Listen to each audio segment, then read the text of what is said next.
Olá, bom dia.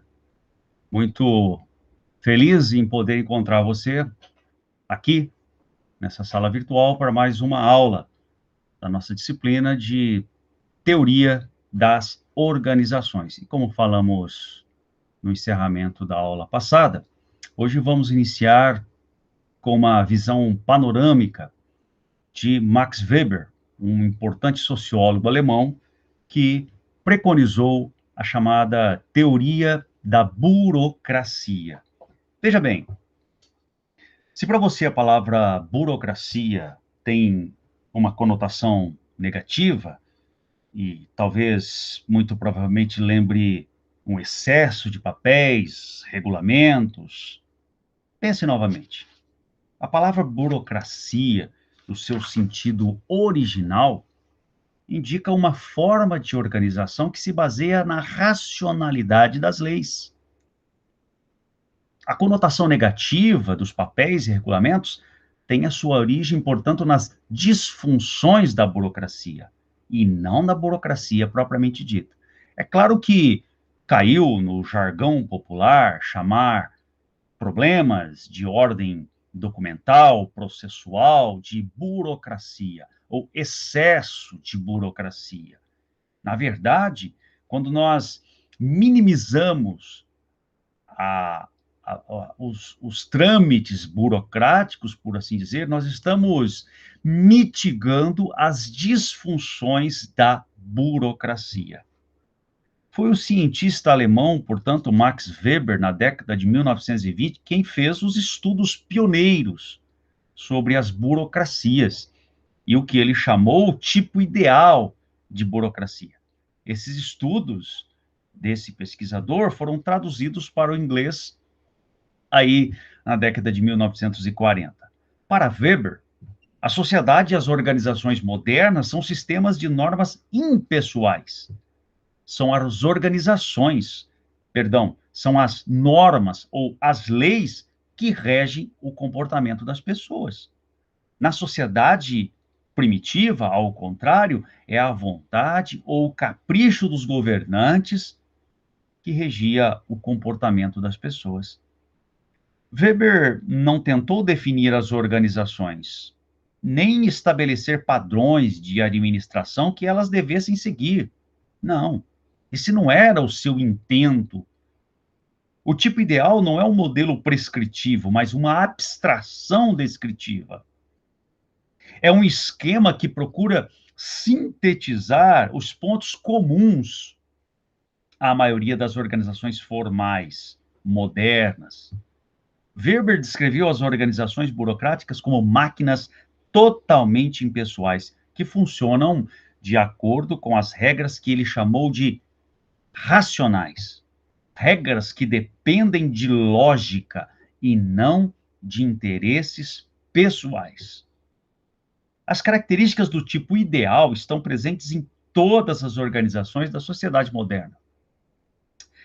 Em síntese, todas as organizações formais modernas, desde as pequenas empresas até as grandes corporações, são burocracias que se fundamentam na autoridade legal racional, ou seja, a autoridade das leis. Segundo Weber, ainda, a administração burocrática é a forma mais racional de exercer a dominação. A organização burocrática, portanto, possibilita o exercício da autoridade e a obtenção da obediência com precisão, continuidade, disciplina, rigor e confiança. Para Weber, a burocracia é tão racional que, mesmo no caso de revolução ou guerra, continua a funcionar exatamente como fazia no governo legal anterior. Há inúmeras evidências históricas que comprovam essa afirmação de Weber. Portanto, em resumo, ou para concluir essa pequena exposição da proposta weberiana de burocracia, nós não estamos falando de uma abordagem teórica que existiu num determinado momento do tempo e já não existe mais. Nós estamos falando de uma abordagem teórica que está completamente presente em todas as nossas instituições, sejam elas do primeiro, do segundo, do terceiro setor, até mesmo dentro das nossas casas, na construção das nossas famílias, que, portanto, deve ser aprendida e apreendida, sobretudo por gestores, administradores, estudantes da ciência da administração, para que possam, a partir dessa abordagem, ou ancorados nesses pressupostos, ser auxiliados na melhor administração possível de uma organização. Ok? Dito isso, eu gostaria de entrar um pouquinho com vocês, ainda de uma forma panorâmica, na nosso próximo escopo de abordagem. Vamos falar um pouquinho sobre o enfoque comportamental, tá? Que tem a ver também aí com essa camada ou com essa etapa da teoria das administrações que é conhecido também como enfoque behaviorista, tá? Behavior vem de comportamento, ok? Portanto, enfoque comportamental. Nas proposições de Taylor, de Fayol e agora mais recentemente de Weber, como acabamos de ver, a preocupação básica é o desempenho dos recursos e processos de um sistema ou da empresa como um todo. As pessoas não são negligenciadas. No entanto, são colocadas num segundo plano, consideradas apenas como recursos de produção. Prestem bem atenção que nós estamos estudando ciência, teoria. Não estamos falando aqui de mimimis comportamentais, de defesa desse grupinho ou daquele outro grupinho. Longe disso, vocês nunca me verão falando aqui, especialmente nesse parlamento, que é o local de se ensinar conceitos, pressupostos válidos para que vocês sejam profissionais de excelência.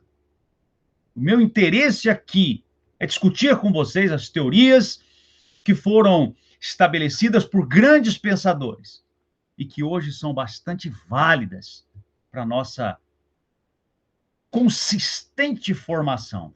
Quer queiram uns, quer não queiram outros. E isso não me causa o menor interesse. Meu compromisso é com o estudo, meu compromisso é com a qualidade daquilo que está sendo dito a vocês, de modo que haja consistência.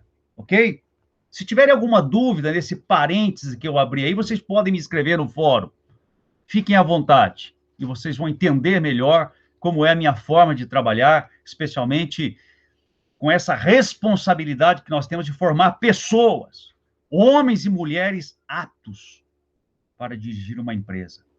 Portanto, homens e mulheres que não são levados por ventos de modismos, de jeitinhos, do famigerado e desgraçado politicamente correto, mas que estão comprometidos, sim, com a criação de riqueza, a melhor distribuição de riqueza, e isso necessariamente passa pelas organizações privadas, não pelo governo. Não se esqueçam disso. Pode ser que alguns queiram enganar os incautos, mas não caia nessa. Vá para as leituras. Se tiverem dúvidas sobre o que ler, pode me consultar. Fico à disposição de vocês.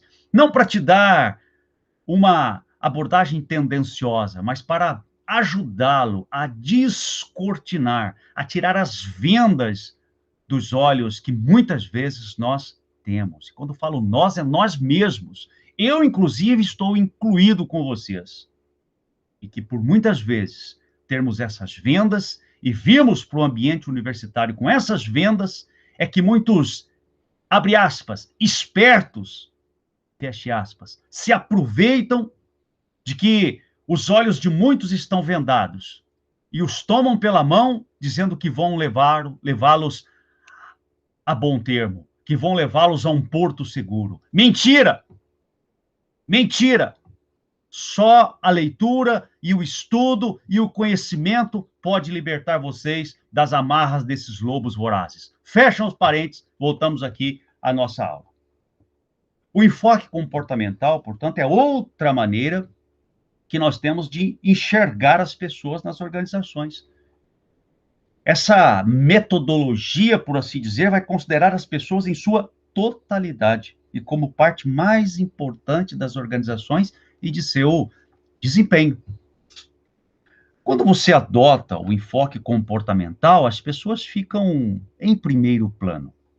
Afinal de contas, quem tem comportamento são as pessoas. E isso eu preciso que vocês percebam com muita propriedade, porque a construção do que será discutido no segundo ano do curso de vocês, no terceiro ano, no quarto ano, depende fundamentalmente do bom entendimento da aplicação dessas teorias. Em segundo plano, fica o sistema técnico. E o que está incluído no sistema técnico? Máquinas, equipamentos, normativas, produtos, serviços, regras, capital, e assim sucessivamente podem elencar a quantidade de insumos que vocês acharem que são necessários. Desde que gravem que no enfoque comportamental as pessoas possuem primazia, ou seja, o comportamento das pessoas está em primeiro plano. O enfoque comportamental cobre vasta gama de interesses no estudo que se divide em dois grandes ramos. O primeiro ramo abrange as teorias sobre o comportamento das pessoas como indivíduos. Nós vamos estudar isso lá no segundo ano, quando discutirmos gestão de pessoas. E nesse arcabouço, vamos entender as características pessoais, sobretudo.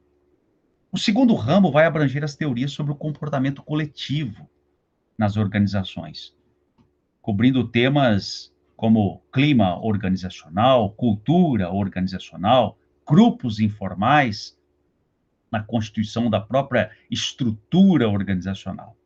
A história do desenvolvimento do enfoque comportamental é demasiado longa. Aqui, nós vamos olhar rapidamente para questões mais pujantes, mais marcantes dessa época na história da pesquisa e do desenvolvimento, do desenrolar da ciência da administração. Vamos falar rapidamente sobre a experiência de Hawthorne. O principal componente e, digamos, a pedra fundamental do enfoque comportamental é a chamada escola de relações humanas, ou abordagem de relações humanas, como a literatura em outros momentos vai mostrar. Essa abordagem, ou essa escola de relações humanas, ela se desenvolve, ou tem o seu nascedouro, especialmente ali nesse experimento famoso de Hawthorne, né, que ocorreu nos Estados Unidos nos anos de 1927 a 1933, mais ou menos. Ainda na esteira do movimento da administração científica. Um grupo de pesquisadores da Universidade de Harvard foi contratado para desenvolver um estudo numa fábrica da Western Electric, uma empresa fornecedora de materiais para o sistema telefônico. O estudo foi feito para descobrir se as variações na iluminação teriam algum efeito sobre o desempenho dos trabalhadores. Esse projeto, ele começou com a aplicação de métodos de psicologia experimental, introduzido nos Estados Unidos por um pesquisador chamado Hugo Munzberger. A Escola das Relações Humanas nasceu porque o projeto começou a apresentar resultados, digamos, estranhos, ou pelo menos diferentes daqueles que os observadores esperavam num primeiro momento. Vejam, aumentava-se a intensidade da luz e a produção também aumentava. Diminuía-se a luz e a produção aumentava também. Em seguida, os pesquisadores ofereceram benefícios: lanches e intervalos de descanso. Aquele grupo de funcionários que estavam fazendo parte daquele grupo de estudo.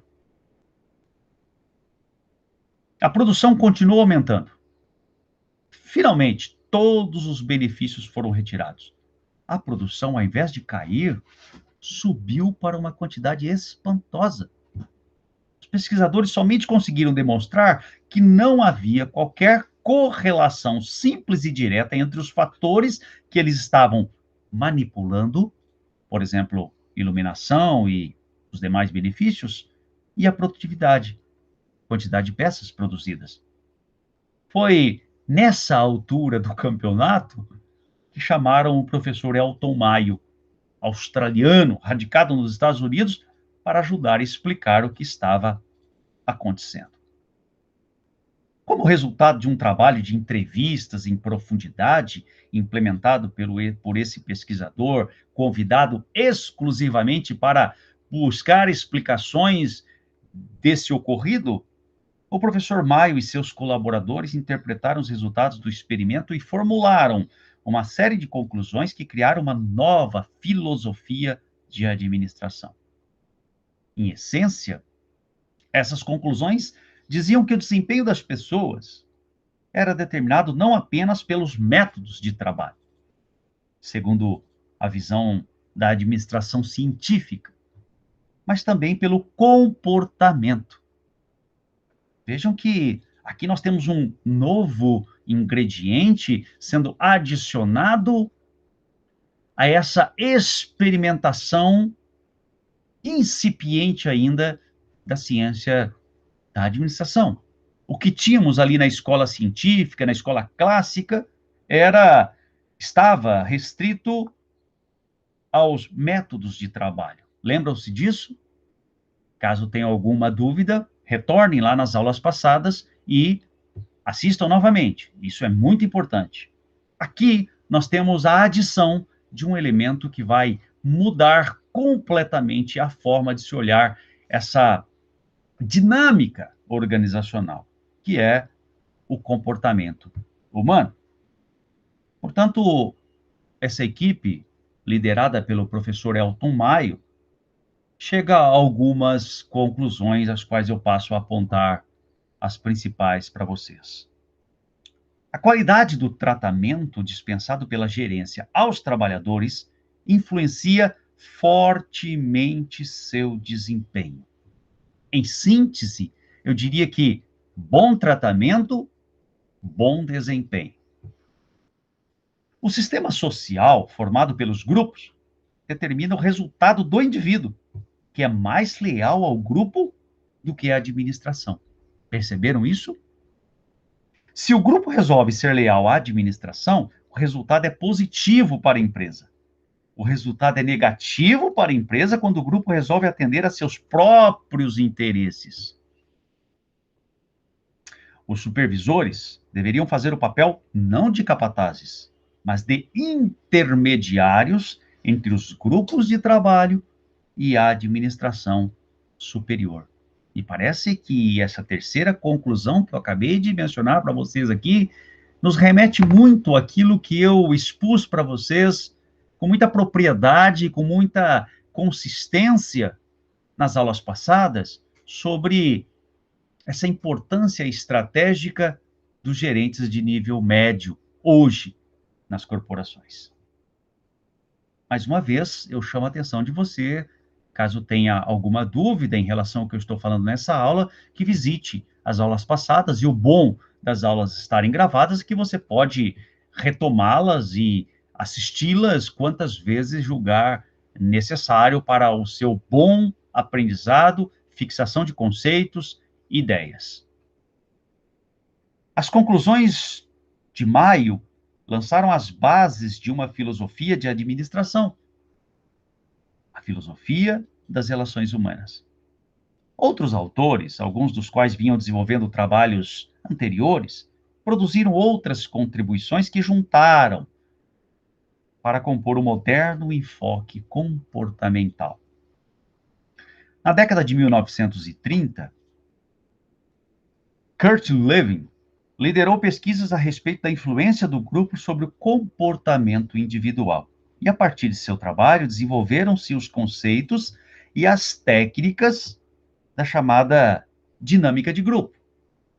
Nos anos 50 e 1960, teriam grande expansão os estudos e as pesquisas sobre liderança e motivação.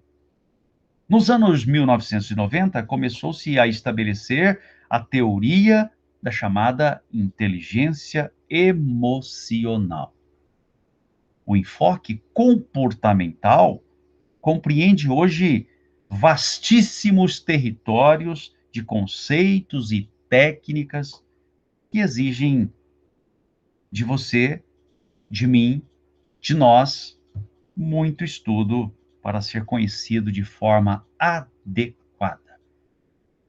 E já encerrando aqui esse tópico, eu gostaria de fazer algumas ressalvas, dizendo que é exatamente por exigir uma profundidade de estudo, e por isso não ser uma prática corriqueira, especialmente nossa, brasileiros, é que nós temos tido uma proliferação massiva de livros de autoajuda encontrado nas prateleiras das grandes livrarias, das bookstores, nas prateleiras de administração, falando sobre gestão de pessoas, teorias motivacionais, juntando tudo, não serve para nada, porque se exige um aprofundamento nos estudos.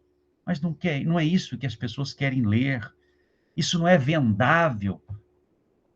Então, tome muito cuidado quando forem adquirir, investir o seu recurso em alguma literatura, para não comprar livro de autoajuda, não que isso seja ruim, mas não queira se aprofundar num estudo onde você hoje está determinado a se formar, a ser um profissional de ponta, lendo livros de autoajuda.